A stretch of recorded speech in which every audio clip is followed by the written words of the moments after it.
जासु वचन रवि करनी कर मंगल मूर्ति सद्गुरु मिलवै सर्वाधार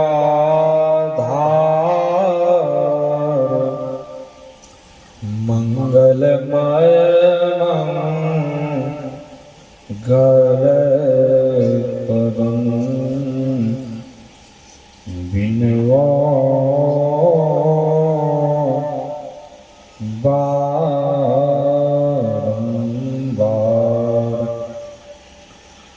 मेरा मुझ में कुछ नहीं जो कुछ है प्रभु तो तेरा तुझको सौंपता क्या लागत प्रेम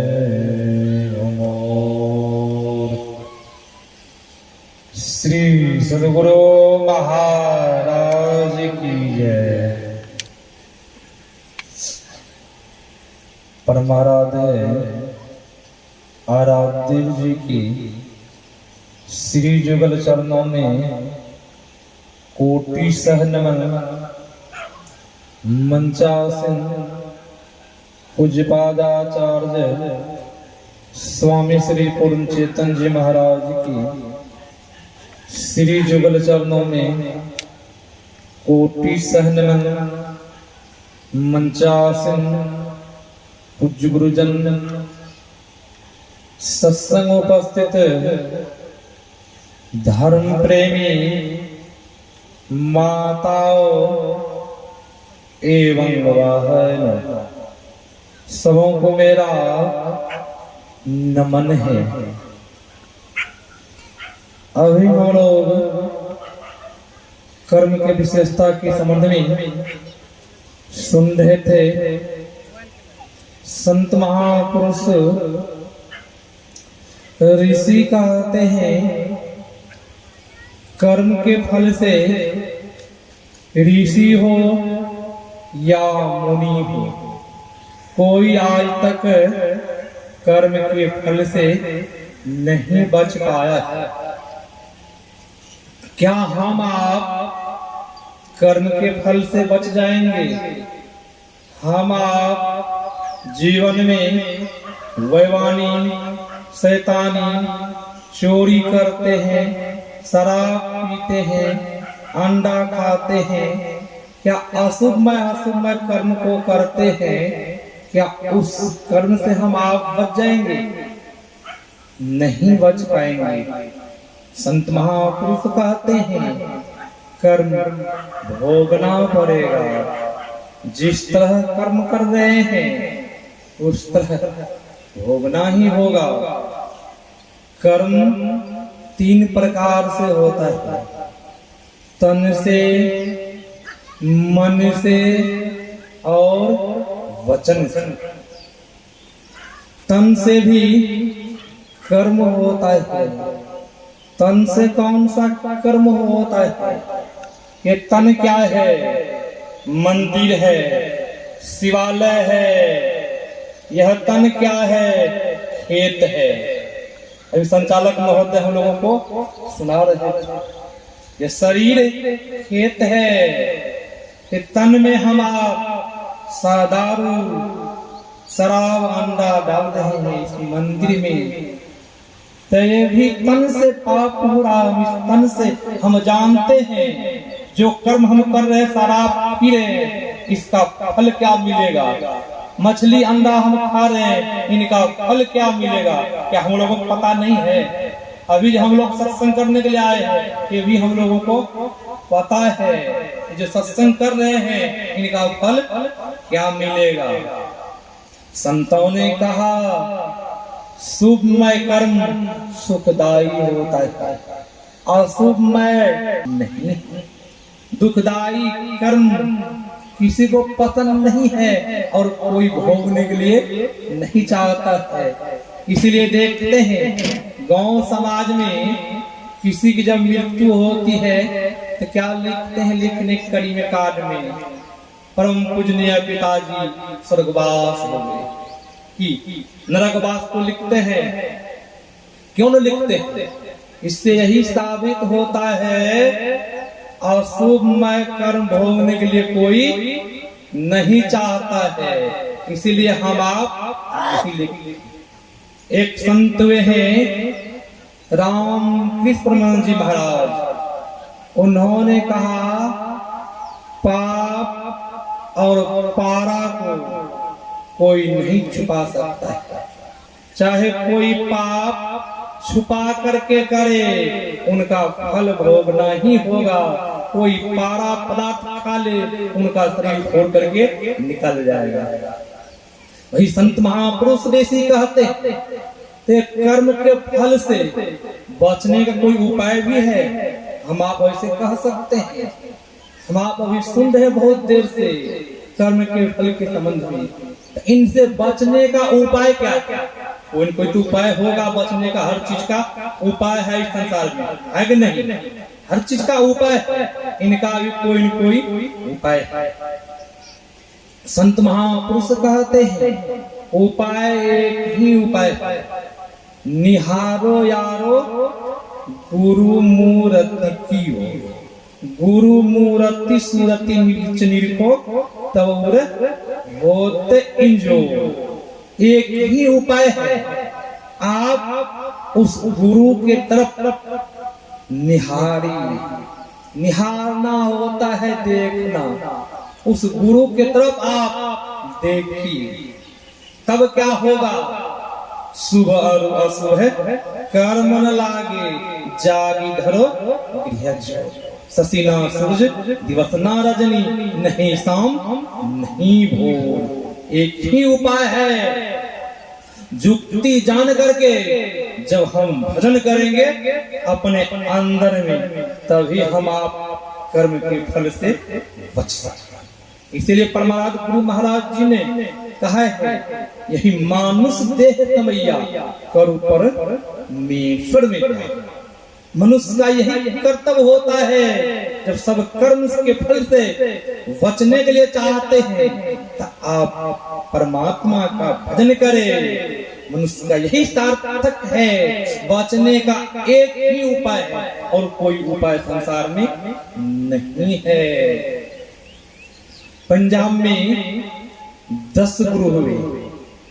पहला गुरु है नानक देव जी महाराज। नानक देव जी महाराज की प्रमुख गायक शिष्य मर्दाना थे। जिस तरह हम आप भरवन सत्संग करते हुए लुधियाना से यहाँ तक पहुंच गए, इसी तरह नानक देव जी महाराज उनके साथ में मर्दाना सत्संग करते करते तिरिया राज बंगाल पहुंच गए। हम लोगों को पता है वहां जादू मंत्र चलता है कि वहां कहता है मनुष्य को पशु बना देता है उस राज में। जब तिरिया राज में पहुंचे गुरु नानक देव जी महाराज अपने शिष्य मर्दाना से कहते हैं, देखो मर्दाना, इस घने बस्ती से भिक्षाटन नहीं करना है, सब दिशाओं में भिक्षाटन करना। इस गांव में भिक्षाटन नहीं करना है, भिक्षा नहीं मांगना है। बहुत तो संप्रदाय है, बहुत तो संस्था है, उसमें भिक्षाटन करके लाते हैं, तब भोग लगाते हैं, तब पुनः भोजन करते हैं। अभी भी सिख धर्म में है, उनमें अभी भी मांग करके लाते हैं और नानक देव जी महाराज को भोग लगाते हैं, कृपाण से काटते हैं, तब सबों भोजन करते हैं। अब मर्दाना भिक्षाटन के लिए निकले। मर्दाना के मन में हुआ गुरुजी ने इस बस्ती से क्यों मना किया। कारण क्या है? एक बार इसी बस्ती में जाना चाहिए भिक्षाटन के लिए। बहुतों सेवक, बहुतों शिष्य ऐसा होता है वह आज्ञाओं का पालन करने के लिए नहीं चाहता। गुरुजी कहता है कुछ, करता है कुछ। जिस तरह हम लोगों को गुरुजी ने कहा है पंच पाप नहीं करने के लिए, जब घर में लड़ाई होती है तो क्या करते हैं? बात मिलाने के लिए झूठ बोल ही लेते हैं, छुपाने के लिए झूठ बोल ही लेते हैं। और समय आने में बहुत सत्संगी ऐसे हैं नशा भी खैनी तम्बाकू खाते करते हैं, खाते। क्या हुआ? ऐसा आज्ञाओं का पालन करना हुआ? आज्ञाओं का पालन करना नहीं हुआ। किसी का पुत्र है और पुत्र आज्ञाओं का पालन नहीं करे, क्या पिता को प्यारे हो जाएंगे? न चाबी दे देंगे, तिजोरी की चाबी कह रहे हैं, तिजोरी की चाबी नहीं देंगे। क्यों नहीं देंगे? आज्ञाओं का पालन नहीं कर रहा। क्या हम लोगों को गुरु महाराज जी तिजोरी की चाबी दे देंगे? न हम लोगों को भी तिजोरी की चाबी नहीं देंगे। क्यों नहीं देंगे? हम लोग भी आज्ञाओं का पालन नहीं करते हैं। इसीलिए तिजोरी की चाबी क्या है? हम लोगों को 10वां द्वार को खोलते हैं, वही मंत्र जो है वही चाबी है। चाबी में नियम आज्ञाओं का पालन जो है, पंच पाप जो बताया है कि पंच पाप क्या है? ये सब आज्ञाओं का पालन है। अब मर्दाना को हुआ, गुरुजी ने कहा इधर भिक्षाटन नहीं करने के लिए इसी घने बस्ती में जाना चाहता। मर्दाना ने उसी घने बस्ती भिक्षाटन करने के लिए चला गया। एक माई के दरवाजा पर पहुंचते हैं, माई से कहते हैं माई भिक्षा दो। माई ने क्या करते हैं? उनके ऊपर मंत्र चलाते हैं। जो ही मंत्र चलाए मर्दाना को सुगा बना दिया। मर्दाना को सुगा बनाकर पिंजरा में, लोहे के पिंजरा में बंद कर दिया। अब देख लीजिए कर्म बन गया कि नहीं बन गया? लोहे के पिंजरा। मर्दाना गुरु की आज्ञाओं का पालन नहीं किया तो क्या बन गया? सुगा बन गया। हम लोग जब गुरु की आज्ञाओं का पालन नहीं करेंगे तब हम लोग क्या बनेंगे? हम लोग भी सुगा बन सकते हैं कि थोड़ा सा न भूल की, थोड़ा सा भूल किया तो क्या हुआ? सुगा बन गया, पिंजरा में बंद है। अब गुरु जी यहाँ नानक देव जी महाराज सोच रहे हैं कब आएंगे मर्दाना, हमें जोड़ों की भूख लगी हुई है। अब यहाँ पर गुरु जी इंतजार कर रहे हैं, आशा देख रहे हैं मर्दाना आएंगे, मर्दाना आएंगे। होता क्या है? जो संत महापुरुष हैं सबों की मन के बातों को जानते हैं, ये पहुंचे हुए संत हैं। आप क्या सोच रहे हैं? परमात्मा गुरु महाराज जी भी कहते थे मैं जब मनों की बात कहूँ तो मेरे पास भक्त आना छोड़ देंगे। और नानक देव जी महाराज ध्यान लगाते हैं, और जब ही ध्यान लगाए नानक देव जी महाराज देखते हैं मर्दाना तो सुगा बन गया है, लोहे के पिंजरा में बंद है।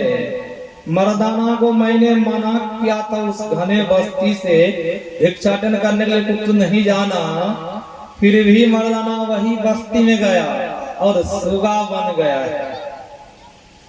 सज्जनों, संत महापुरुष दया के सागर होते हैं, दयालु होते हैं। भले किसी का पुत्र दुराचारी हो, अत्याचारी हो, फिर भी पुत्र माता पिता के लिए प्यारे होते हैं। उसी तरह भले बूढ़े शिष्य क्यों न हो, गुरु के लिए प्यारे होते। नानक देव जी महाराज चल देते हैं। जिन माई के यहाँ मर्दाना सुगा बन गया था, लोहे के पिंजरे में बंद था, जब उस माई के दरवाजा पर नानक देव जी महाराज पहुंचते हैं और आवाज लगाते हैं, पुत्र मर्दाना कहाँ हो पुत्र? पुत्र मर्दाना तुम कहाँ हो? मैं यहाँ आ गया हूँ, मेरे पास आओ।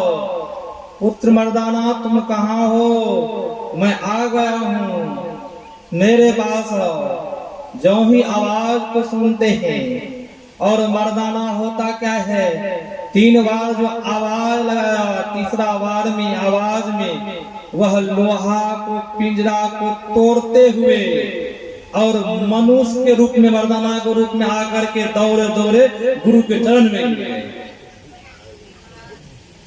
गुरु के चरण में आकर के गिर गए और गुरु जी उनको आशीर्वाद दिए, अपने साथ में पुनः लेकर के गए। कर्म के फलों से किसने काटा? गुरु जी ने कर्म के फलों से काट दिया। उनके शरण में जाएंगे तब न हम लोगों का भी कर्म का फल कटेगा। सबों से होता है शुभ और अशुभ कर्म।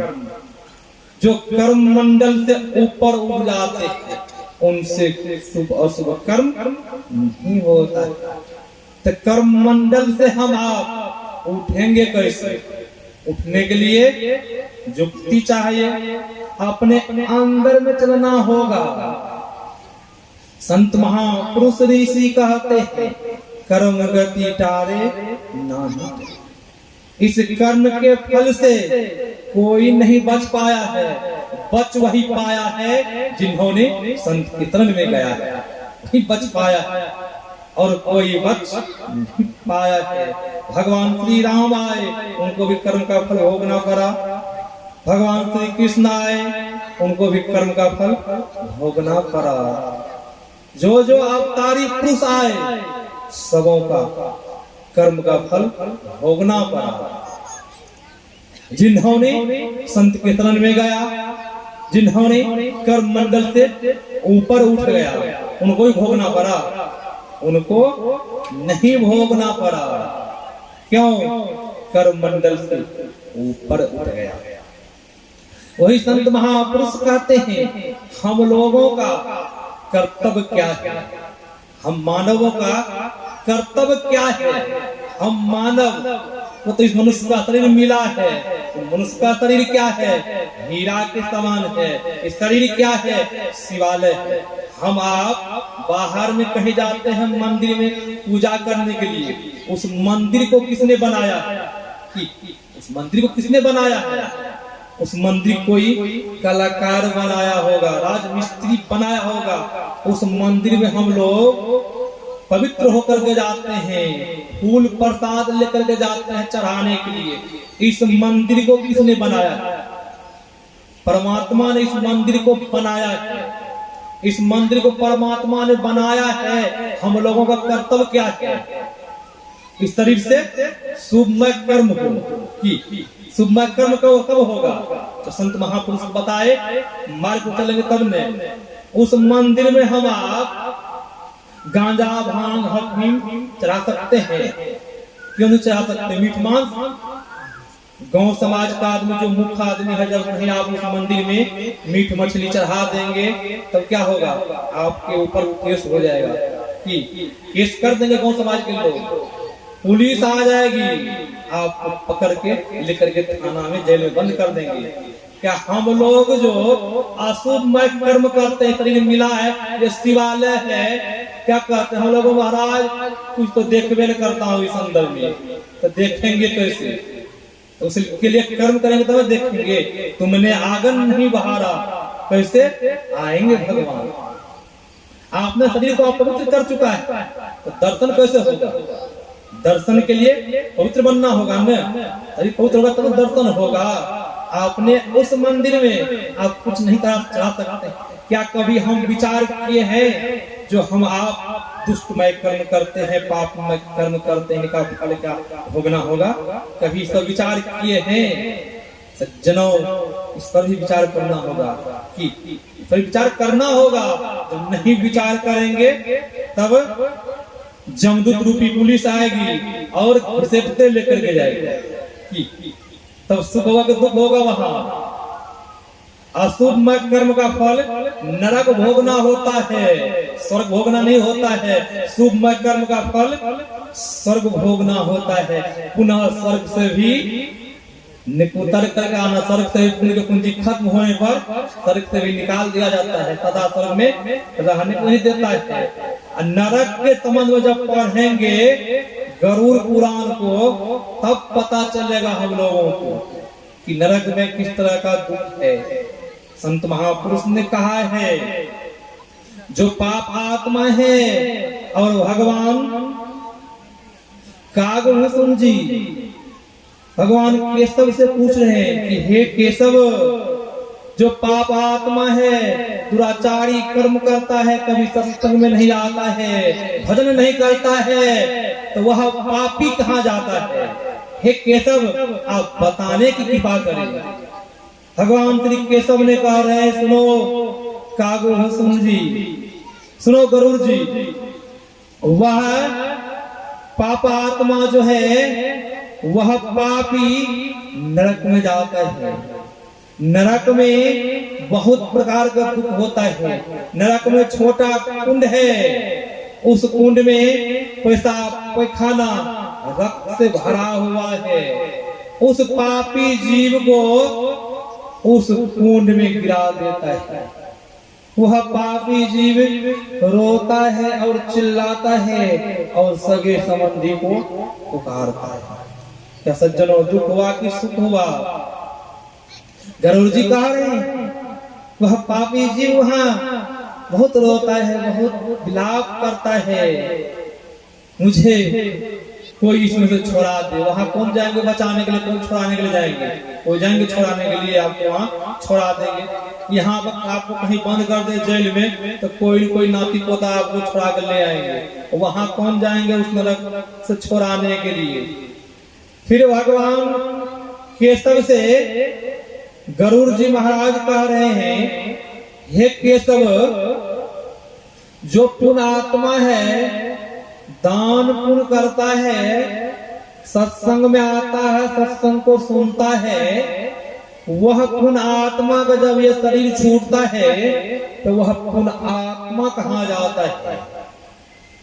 तो भगवान श्री केशव ने कहते हैं, सुनो गरुड़, वह पुण्य आत्मा जो कोई सत्संग भजन करता है, उनका जब शरीर छूटता है, शरीर छूटने से पहले उनको लेने के लिए धर्मराज आते हैं, विमान लेकर के आते हैं। उस पुण्य आत्मा से कहते हैं, आपकी आयु की अवधि अब खत्म हो गई है, आप पुनः उस ऊंचे स्वर्ग में चलिए। और उस पुण्य आत्मा को आदर के साथ उस विमान पर बैठाते हैं और आदर के साथ उनको ऊंचे स्वर्ग में ले जाते हैं। जो कोई सत्संग भजन करते हैं, स्वर्ग भी 7 प्रकार के स्वर्ग परमात्मा जी बताए हैं, नरक भी 7 प्रकार के नरक हैं। वह पुण्य आत्मा जो सत्संग भजन करते हैं वह ऊंचे स्वर्ग में जाते हैं। और सुनो गरुड़, ऊंचे स्वर्ग के सुखों को वह भोगता है। उनके पूंजी खत्म होने पर किसी श्रीमान के कुल में जन्म लेता है, किसी योगी कुल में जन्म लेता है, पुनः भजन करना फिर प्रारंभ करता है। फिर पुनः उनको मनुष्य का शरीर मिलता है, भजन करना प्रारंभ करता है। ये सब लाभ है आत्मा का। भगवान श्री कृष्ण भी कहा है श्रीमद् भागवत पुराण में, वही संत महापुरुष ऋषि कहते हैं, जो सत्संग शुभमय कर्म करते हैं उनको शुभ ही शुभ होता है, वह उनको कभी दुख नहीं होता है। प्रमाणार्थ गुरु महाराज जी कहने कृपात की थी प्रवचन में कि जो कोई संत मत से जुड़ करके ध्यान सत्संग करते हैं, उनका शरीर छूट भी गया, उनको पुनः फिर मनुष्य का शरीर मिलेगा। ये सब लाभ किन से? सत्संग से हुआ। ये सब लाभ सत्संग से।